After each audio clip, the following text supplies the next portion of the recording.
ಆಕೆಯ 2 ದಶಕಗಳ ಹೋರಾಟ ಅಂತ್ಯ ಕಂಡಿದೆ.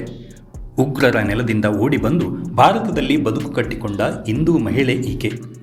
ದೇಶವನ್ನು ತೊರೆದ ಹೆಣ್ಣು ಮಗಳೊಬ್ಬಳು ಸತತ ಹೋರಾಟ ನಡೆಸಿ ಭಾರತೀಯಳು ಆದ ಕಥೆಯ ಬಗ್ಗೆ ಹೇಳ್ತೀವಿ ಕೇಳಿ.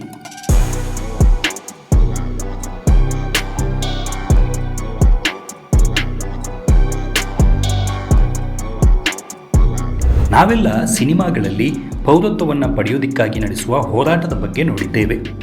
ಇಲ್ಲೊಬ್ಬಳು ನಿರಂತರ ಹೋರಾಟ ನಡೆಸಿ ಭಾರತೀಯ ಪೌರತ್ವ ಪಡೆದಿದ್ದಾಳೆ. ಈಕೆಯ ಹೆಸರು ಪೂನಂ. ಉಗ್ರರ ಕೂಪವಾದ ಪಾಕಿಸ್ತಾನದ ಸ್ವಾತ್ ಕಣಿವೆಯಲ್ಲಿನ ಭಯೋತ್ಪಾದನೆಯಿಂದ ಬೇಸತ್ತು ತನ್ನ ತವರು ತೊರೆದಾಕೆ. ಸುಮಾರು 2 ದಶಕಗಳ ಬಳಿಕ ಪೂನಂಗೆ ಭಾರತೀಯ ಪೌರತ್ವ ದೊರೆತಿದೆ. ಪೂನಂ 2004ರಲ್ಲಿ ತನ್ನ ಸಹೋದರ ಗಗನ್ ಜೊತೆ ಪಾಕಿಸ್ತಾನದ ಗಡಿಯನ್ನು ದಾಟಿ ಭಾರತಕ್ಕೆ ಬರ್ತಾಳೆ. ಪಾಕಿಸ್ತಾನದಲ್ಲಿನ ಭಯೋತ್ಪಾದನೆ, ಧಾರ್ಮಿಕ ಮೂಲಭೂತವಾದ ಮತ್ತು ತೀವ್ರ ಬಡತನದ ಕೂಪದಲ್ಲಿ ನರಳುವುದಕ್ಕಿಂತ ಭಾರತದಲ್ಲಿ ಹೆಚ್ಚು ಮುಕ್ತ ಮತ್ತು ಆರಾಮದಾಯಕ ಜೀವನವನ್ನು ನಡೆಸುವ ಆಶಯದೊಂದಿಗೆ ಭಾರತದಲ್ಲಿಯೇ ಉಳಿಯಲು ನಿರ್ಧಾರವನ್ನು ಮಾಡ್ತಾಳೆ.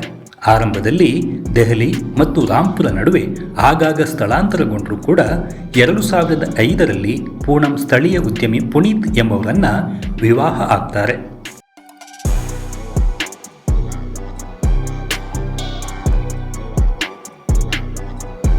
ಮದುವೆಯಾದ ಬಳಿಕವೂ ತನ್ನ ಪೋಷಕರು ಸಂಬಂಧಿಕರ ಮೇಲಿನ ಪ್ರೀತಿಯಿಂದ ಪೂನಂ ಆಗಾಗ್ಗೆ ಅವರನ್ನು ಭೇಟಿ ಮಾಡೋದಕ್ಕೆ ಪಾಕಿಸ್ತಾನಕ್ಕೆ ಹೋಗ್ತಾ ಇದ್ರು.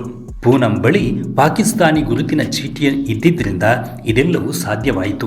ಕೆಲವು ವರ್ಷಗಳ ನಂತರ ಗುರುತಿನ ಚೀಟಿ ಅವಧಿ ಮುಗಿದ್ರೂ ಪಾಕಿಸ್ತಾನಿ ಪಾಸ್ಪೋರ್ಟ್ ನವೀಕರಿಸಲು ಸಾಧ್ಯವಾಗಲಿಲ್ಲ.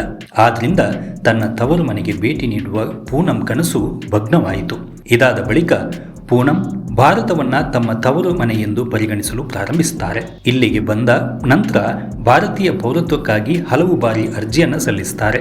ಆದರೆ ಅವೆಲ್ಲವೂ ರಿಜೆಕ್ಟ್ ಆದವು. ಆದರೂ ತನ್ನ ಪ್ರಯತ್ನವನ್ನ ಮಾತ್ರ ನಿಲ್ಲಿಸಲಿಲ್ಲ. ನಿರಂತರವಾಗಿ ಅರ್ಜಿ ಸಲ್ಲಿಸಿದ ಪರಿಣಾಮ ಈಗ ಅವರಿಗೆ ಭಾರತೀಯ ಪೌರತ್ವ ದೊರಕಿದೆ. ಪೌರತ್ವ ತಿದ್ದುಪಡಿ ಕಾಯ್ದೆಯ CAA ನಿಬಂಧನೆಗಳ ಪ್ರಕಾರ ಅವರನ್ನು ಇತ್ತೀಚೆಗೆ ಭಾರತೀಯ ನಾಗರಿಕಳೆಂದು ಘೋಷಣೆ ಮಾಡಲಾಯಿತು. ಈ ವರ್ಷದ ದೀಪಾವಳಿ ಅವರಿಗೆ ಮತ್ತಷ್ಟು ಖುಷಿಯನ್ನು ಕೊಟ್ಟಿದೆ.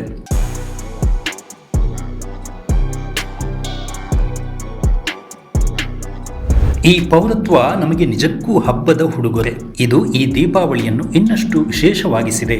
ನಾವು ಲಕ್ನೋಗೆ ಹೋಗಿ ಪೌರತ್ವ ದಾಖಲೆಗಳನ್ನು ಸಲ್ಲಿಸುತ್ತೇವೆ ಎಂದು ಪುನೀತ್ ಸಂತೋಷದಿಂದ ಹೇಳಿದ್ದಾರೆ. ನನ್ನ ಜೀವನದಲ್ಲಿ ಹೊಸ ಅಧ್ಯಾಯ ಪ್ರಾರಂಭವಾಗಿದೆ.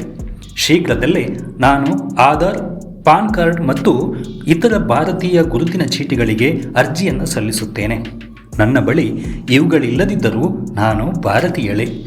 ಆದರೆ ಇಂದಿನಿಂದ ನಾನು ನಿಜವಾದ ಭಾರತೀಯಳಾಗಿ ಬದುಕುತ್ತೇನೆ ಎನ್ನುತ್ತಾ ಪೂನಂ ಸಂತೋಷದಿಂದ ಕಣ್ಣೀರು ಹಾಕಿದ್ದಾರೆ.